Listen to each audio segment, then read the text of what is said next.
বারবার বিজেপির double engine সরকারের নারীদের প্রতি ঘটে যাওয়া এক নিকৃষ্ট ঘটনার মধ্যে দিয়ে প্রকাশ পায় তাদের নারী সুরক্ষার বুলি যে শুধুই দ্বিচারিতা, তাছাড়া আর কিছুই নয়।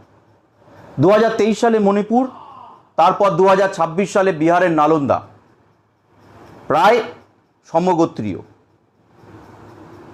সবথেকে দুঃখের বিষয়, উত্তরপাড়া বিধানসভার কমান্ডো সাহেব, কোট আনকোট কমান্ডো সাহেব, তিনি একবারও বিহারের নালন্দার ঘটনার সমালোচনা করলেন না, অথচ তিনি প্রত্যেকটা বক্তব্যের মধ্যেই নারী সুরক্ষার কথাটা রেখেছেন।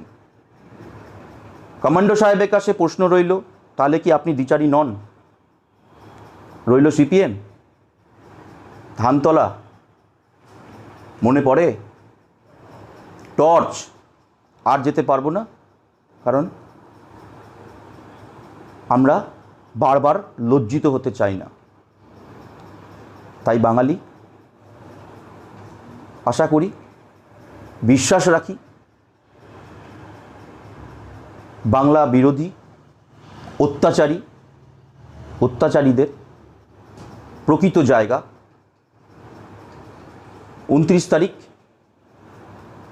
বোতাম টিপে দেবেন।